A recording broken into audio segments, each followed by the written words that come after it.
Coming up on the Threat Status Podcast, we talk to Tim Miller, the field CTO at the company Dataminr, about how AI is changing cyber threats and how conveniences like QR codes can actually open up a whole new world of vulnerabilities. And then we break down the latest on the Iran war, whether the U.S. really knows how much damage it's doing to the Iranian military, and what exactly happened to the famed British Royal Navy. Don't forget to go to WashingtonTimes.com and sign up for the daily Threat Status newsletter.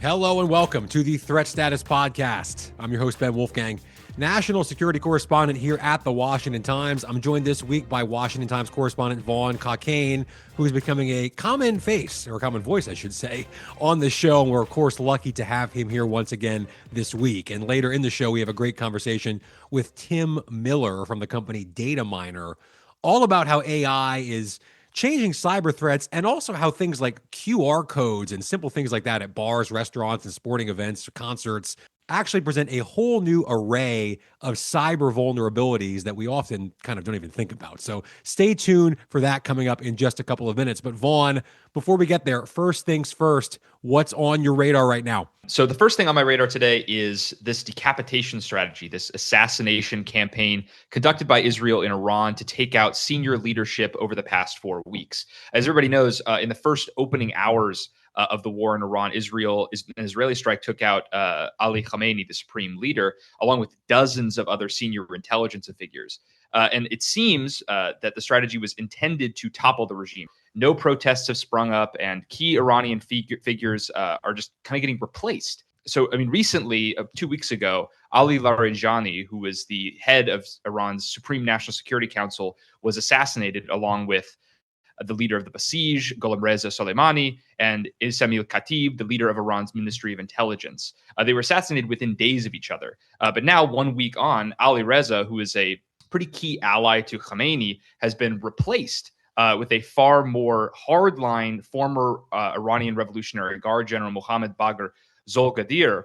And it's sort of part of this general trend that we're seeing in Iran now, where formidable Islamist, extremist, but still somewhat moderate officials within the regime are being assassinated and then replaced quietly or quickly afterwards by perhaps even more hardline figures. The prime example really is somebody like Khamenei, who was, like I said, killed in the first opening strikes of the war, was replaced less than a week later by his son, Ayatollah Mojtaba Khamenei, who, again, we haven't seen yet in public, but based on his public statements through state-run media, seems to be even more of a hardliner than his father, or at the very least is keeping his father's hardline position against Israel and the United States. And according to some analysis, might actually be open to Iran obtaining nuclear weapons, which would at least put him apart from his father and make him more extreme than his father, who at least publicly was against Iran obtaining nuclear weapons through his fatwa in the early 2000s.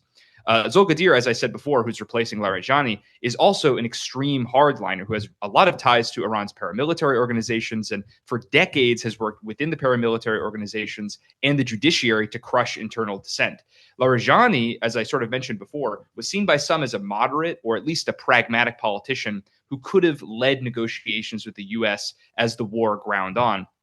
Now that he's gone, we have this sort of contingency of people in Iran who are, have extensive ties to the internal paramilitary organizations. The idea that Netanyahu and a lot of other people in Israel seem to be going with that, this could inspire an uprising seems to be further and further away, especially as the bombs continue to drop, even though right now the U.S. and Iran are supposedly engaged in peace negotiations. Yeah, it's interesting because, you and I, for a long time, and all of us in the media who've been watching Iran and writing about foreign affairs have been just kind of prognosticating and looking at the eventual death of the Ayatollah, Ali Khamenei, and looking at it and saying this is going to be a seismic event that kind of reshapes Iran. And it certainly was a big deal, but it kind of came and went in terms of Iranian politics amid this war that's going on with, as you said, if anything, it's pulled Iran further in the other direction than I think a lot of people expected. It was seen for a long time as, is that going to be essentially the beginning of the end of this regime? Is the whole thing going to fall apart because of internal fighting and power struggles?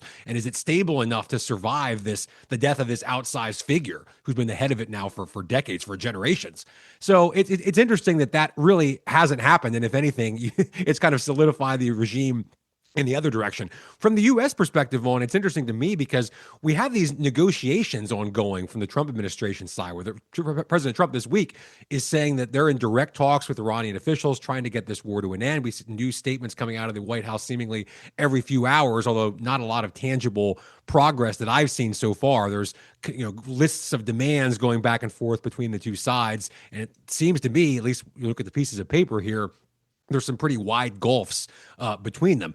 It's important to kind of get to the bottom of what the administration's strategy is, because for me at least, Vaughn, I got this strange kind of cognitive dissonance going on where you have this peace push. Obviously, Trump is realizing that there's political pressure, rising gas prices, a whole bunch of reasons why maybe it's in the U.S. interest to start thinking about how do we wind this down.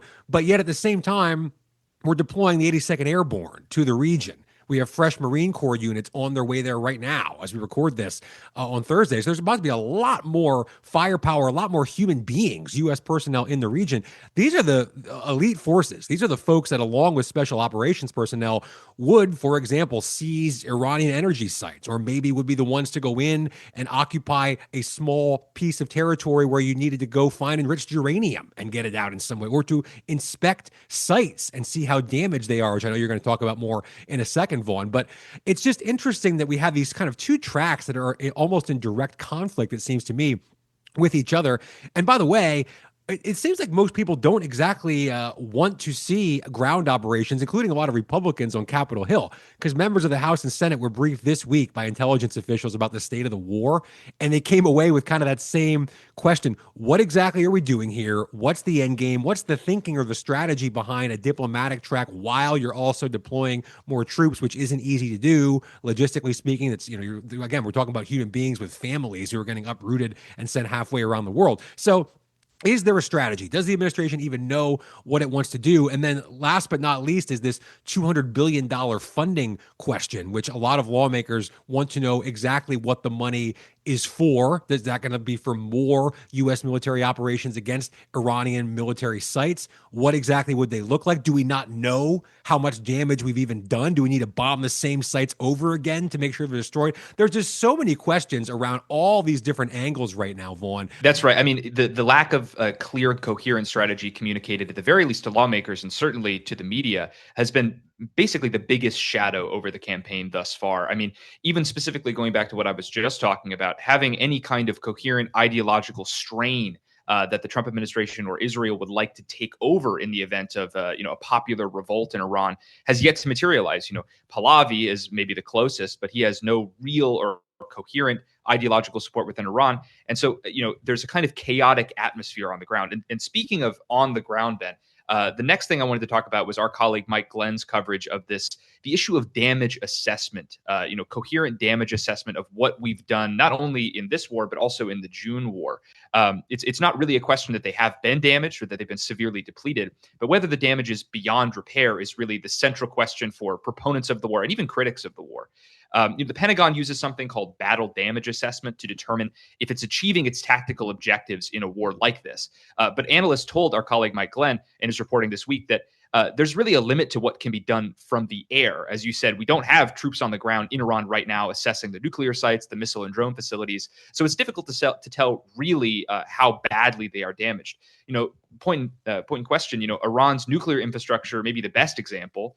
Last year during Operation Midnight Hammer, where the U.S. struck at 3 of Iran's most heavily fortified enrichment sites, where most of the centrifuges and their enriched uranium stockpiles are stored, the Trump administration had said at the time, and even up until the current conflict, that they were utterly obliterated in the strikes. But analysts and lawmakers and other experts say for the most part that this is probably an exaggeration and that they exist still in some capacity.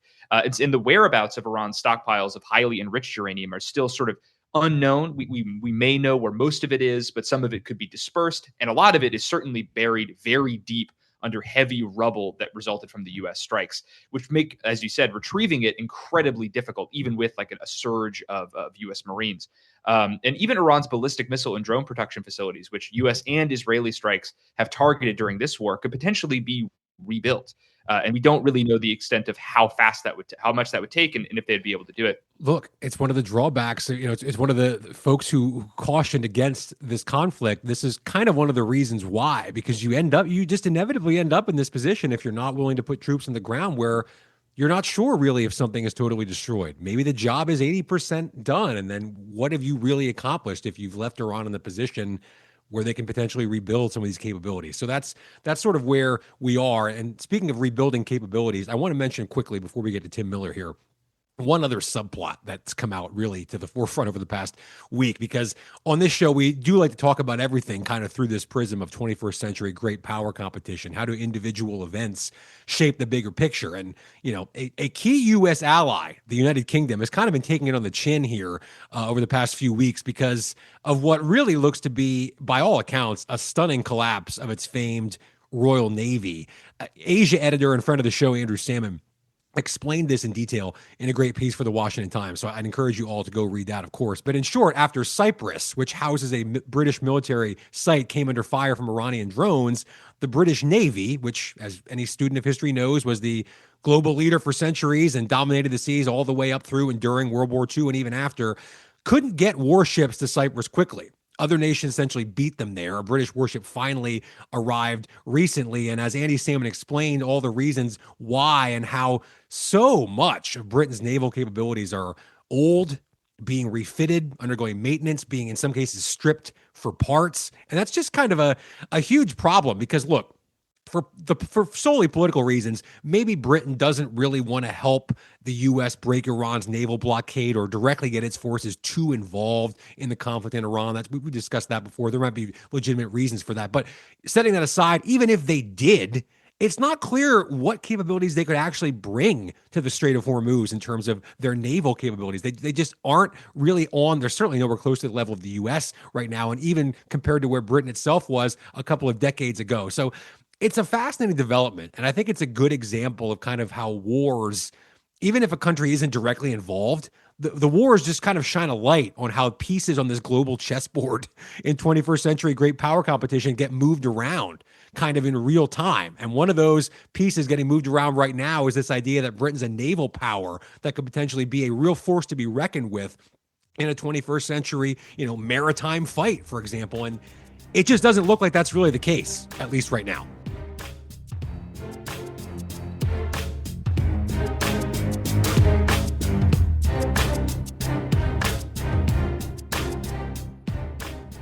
And we are joined now by Tim Miller, the field CTO at the company Dataminr. Tim, thanks so much for coming on the show. Ben, pleasure to be here. Look forward to our conversation. Of course. So real quick, I think some listeners are probably familiar, some may not be. So for those who aren't, can you kind of give us the quick elevator pitch, if you will, of what Dataminr is and what you all do there? Yeah, no problem. So Dataminr, we're essentially a real-time event threat and risk intelligence platform. It was trusted by over 100 U.S. government organizations, more than 10 different international governments, half of the Fortune 100, 2/3 of the Fortune 50. And our mission is to provide our clients with the earliest actionable intelligence, whether it's on breaking events, emerging threats, or the unexpected risks from physical or across the cyber domains. So we'll get into some more details on that, obviously, over the course of this conversation. But I do want to kind of start with a little bit of news of the day, as we sort of say here, about the war, the U.S. war against Iran. Now, things are moving fast, and by the time listeners hear this, there will, of course, already been a lot more major developments. So without getting too down into the weeds here, I'm curious about the spotlight that this conflict has sort of shown on the idea of cyber vulnerabilities, infrastructure vulnerabilities in the U.S. Where could an adversary target us? We saw reportedly, of course, Iran target the medical tech company Stryker. And so we saw other detailed examples of adversaries or individuals believed to be linked to adversaries targeting U.S. companies, public infrastructure, government agencies.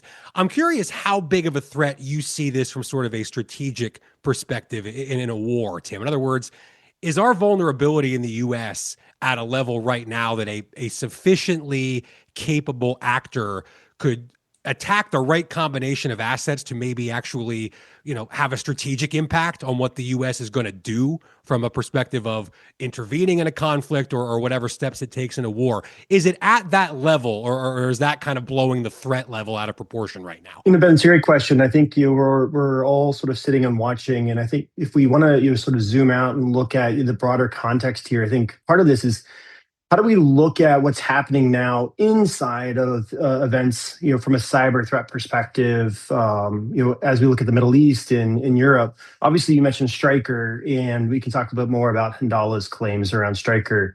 But I think the one thing that we really want to think about is that, it's important, AI isn't just changing the way that threat actors, or what threat actors want. It's changing more about how fast they can find it.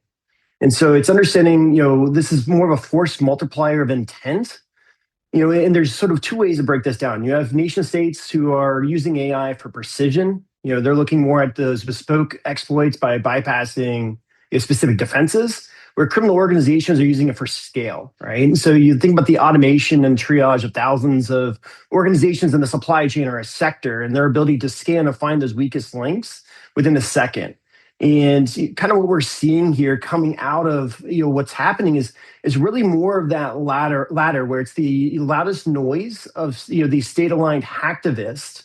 And sort of to quote my colleague Joe Slowick in one of the recent intel briefs that he put out there, it's we can't mistake bluster for capability. And so I say that because we look at Handala and the claims against Stryker, right? And on the surface, it is scary. They wiped all devices globally for this organization. But if we break down and look at some of the early reporting from Krebs and Bleeping Computers, it seems to have stemmed from a global admin login, and the ability to go in and use that login to get into a trusted platform on the Microsoft side around mobile device management systems and execute a wiper there. And so really, if we think about this, it's not a complex attack, right? It was a pretty low-level attack that created a lot of impact. And really, when we look at this, it's cyber hygiene is where this comes down to. And so, helping organizations really think about that cyber hygiene and identity as a huge impact here. It's such a great point, and it segues into my next question, because you mentioned cyber hygiene, and I'm just curious about sort of drilling into this idea of AI as a way to lower the barrier for entry for an adversary. I think often maybe folks who don't do this for a living like you do think that means AI is just going to find the vulnerabilities, technically speaking, in a computer system, somebody's cyber vulnerabilities in the way they're trying to protect their data or whatever the case may be. But I'm interested in things like AI enhanced voice phishing or examples like that, where, for the listeners don't know, where you can take a clip of someone's voice and essentially use that to recreate it and then get someone AI to call with this real sounding voice to get somebody to voluntarily hand over information. So it seems to me like, and correct me if I'm wrong, but that AI isn't just about finding technical vulnerabilities in somebody's computer system. It's about finding ways to exploit those human vulnerabilities, those slip-ups in cyber hygiene that are all over the place. AI is just going to help find those faster for a potential adversary. Find them faster, and from a phishing, as you called it, or you pointed out, the phishing activity is something that's probably the most concerning when you think about AI and the ability to use LLMs to start to mimic humans and exploit our weaknesses. And again, in looking at not just understanding your infrastructure and the risks that are out there, but also making sure you're training your staff and your teams to understand how to detect a phishing, how to make sure that you have MFA that's in place, and is set up in a way that allows to look at minimizing movement across systems and in platforms within an organization. So from the other side of this equation, AI-powered threat detection. I think that maybe is a term people are starting to hear more and more. You touched on it a little bit earlier, obviously, but can you expand on kind of what that means? Does AI just help you kind of move faster in identifying threats and where they might be coming from, or can it find things that even a team of well-trained humans can't? From sort of that side of the equation here, what is it specifically that AI helps you do? Yeah, the way that we approach AI here at Dataminr, and we see, the opportunity for AI, it's not in replacing humans. There will be opportunities where, certain roles might, elevate or change or be retrained. But when we look at AI, what it does really well is it looks at, it can start to correlate information in massive scales, right? And so if you're able to correlate and look through and detect the certain things that a human needs to look at to make that decision, it does that really well. And so the way that we are approaching this and looking at this is, how do we look at and understand threats that are happening externally of an organization? But then how do you use something like agentic AI to start to cross-correlate that information to help you understand the potential impact of what's happening externally, but with the context of what that involves within your organization and your systems? And so it can start to look at in seconds and say, hey, there's a new RCE vulnerability that's out there, zero-day exploitation, and it sits within your environment. And how do we start to look at this, not just from, okay, it's in my environment, but how do I prioritize that? Obviously, if it's a remote code execution, that is a concern to me. But how does that fit against the controls that are within my environment today? And how do I start to continuously look at monitoring my exposure based on those controls? So rethinking your threat intelligence and thinking about how we can use AI and those agentic tools to start to help you contextualize in seconds those threats and start to prioritize that risk. Tim, this is going to sound like an incredibly simple and kind of 101 level question for somebody like yourself, but I think some listeners might be wondering about this. I've been writing a lot recently the past couple weeks about Claude AI and sort of the dispute between Anthropic and the Pentagon. I'm just curious, when you have a tool, when you have something like a Claude or Gemini or any of these LLMs we're talking about, these tools that we're kind of all becoming more familiar with, isn't there a way, can they just not be programmed to do something negative on behalf of an adversary? Is there a way on the front end to say, we're not going to allow this tool to be used for, phishing, AI enhanced voice phishing or something like that? I assume it doesn't work that way, but I think listeners might kind of on the surface wonder, isn't there a way to just kind of cut some of that out at the start? Yeah, I think, there's a lot of different ways that we can, approach AI and ensure that there's safe AI implementation. Obviously, there's risk there, and it really depends on the type of AI and how an organization is leveraging it. Something like where Dataminr and how we're leveraging AI is purpose-built for the ability to detect this information publicly, but also to allow this to operationalize within your environment. It is trained specifically for those use cases and not part of a broader AI model that allows potentially for threat actors to go in and influence that model. Okay, that's really interesting. I want to turn to this idea about the intersection of things like public safety and physical security and cyber security, particularly at public events, of which there are many over the upcoming next several years, from FIFA and the Olympics and America's 250th. We can go on and on. But this is something honestly that I hadn't really thought very much about until recently. But it's things at public events like QR codes everywhere that you see, where use this, sign up for this, or pay your bill from the concession stand with this, text this number if the person behind you is drunk and acting aggressive. And we can go on and on with examples like this. Are those kinds of systems vulnerable? And if so, how? I mean, what would something like that theoretically allow a bad actor to do? Yeah, I think we can look back at history and the past major events and learn from some things here. So first we can start looking at 2018 and the winter or the Olympics there in South Korea. There was the Olympic destroyer malware. And what this did was it allowed actually the Russian GRU, as we later found out, to implement this malware across these systems.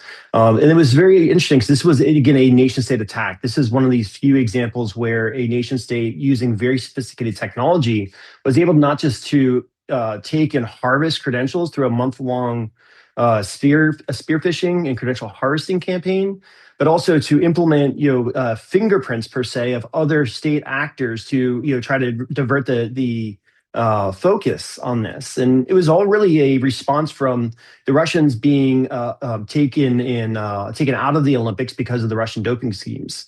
But the result of that was that it knocked out the game's website, the ticket printing systems, the Wi-Fi in the stadium, the media center systems, the broadcast feeds.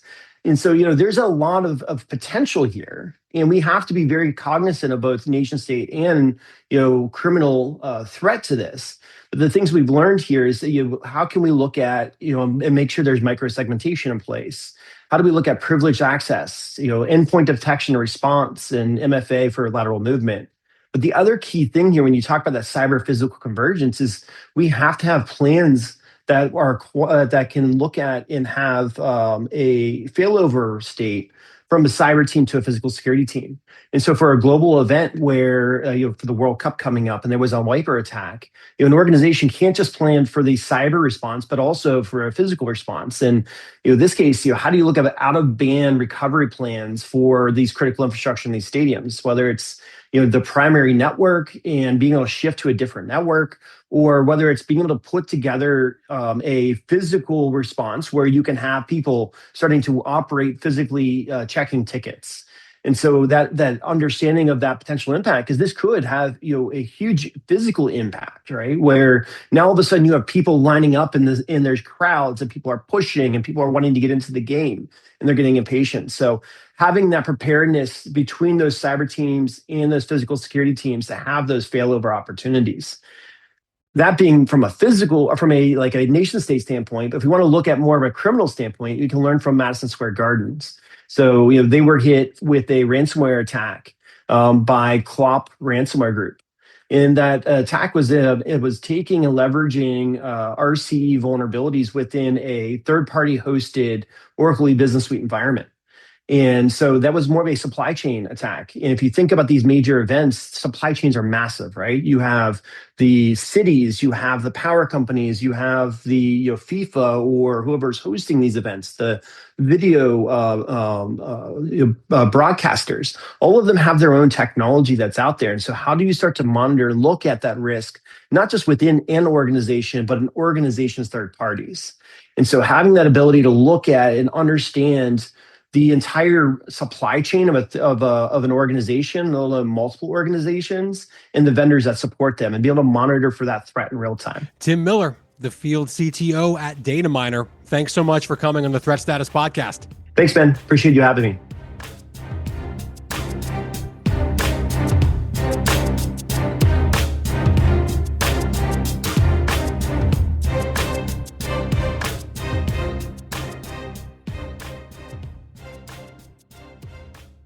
And it's time now for Threat of the Week, our weekly segment here on the show where we each identify a threat, whether it's here at home domestically or in some corner of the world, that we think is impacting U.S. national security right now, this week, as you all listen to the show.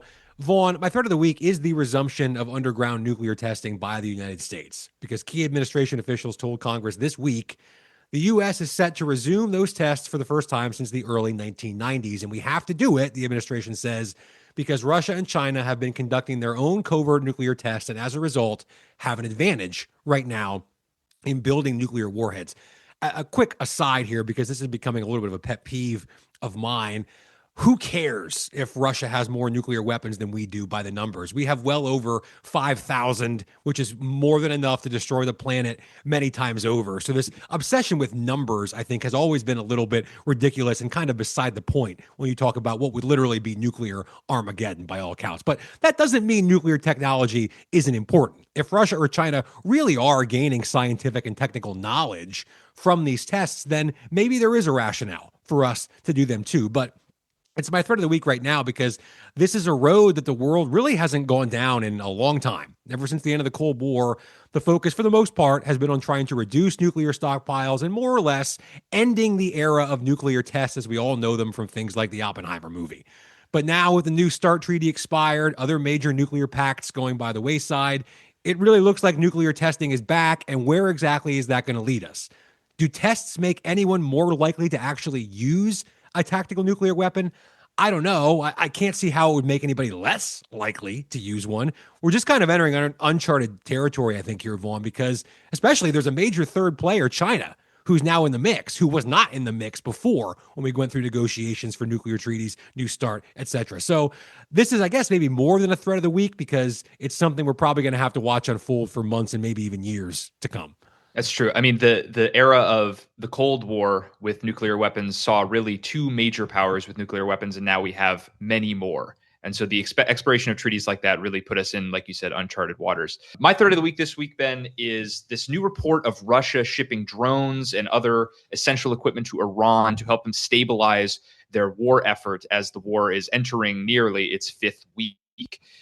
So the reports came this week that Iran is receiving both Shahed 136 drones and Giran 2 drones, meaning that Tehran is receiving both the older versions of the Shahed drone, which it already knows how to produce, and the Giran 2 drones, which are Russian maintained and developed additions to the Shahed drones.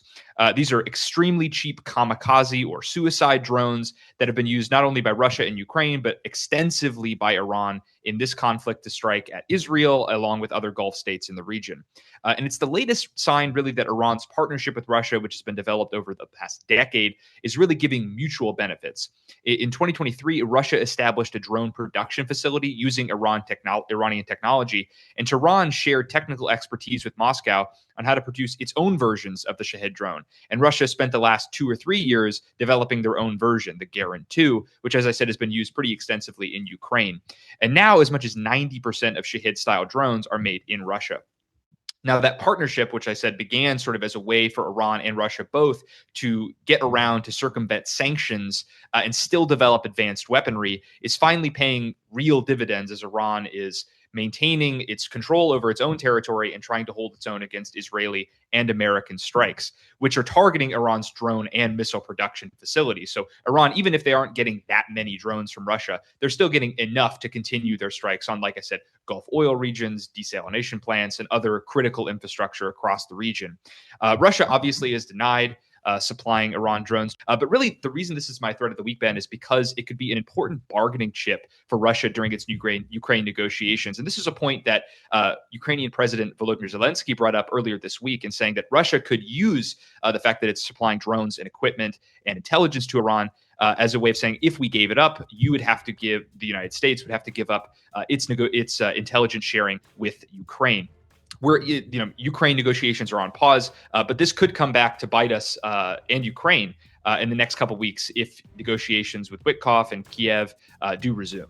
Look, as we just said a second ago, you got pieces on a global chessboard that are getting impacted by, this is quote unquote a regional war involving the U.S. and Israel and Iran, but it's impacting the UK, it's impacting Russia, it's impacting Ukraine, it could impact China. It's the ripple effects are kind of all over the world, and that's one of the sort of the big picture narratives we're going to watch, of course, here at Threat Status. So thank you for that, Vaughn, and a huge thanks to Tim Miller from Dataminr for that great conversation about AI and sort of the convergence of cyber and physical threats in the 21st century. And most of all, thanks to all of you, of course, our listeners. Please go ahead, hit that subscribe button. We'll be back next week on the Threat Status Podcast.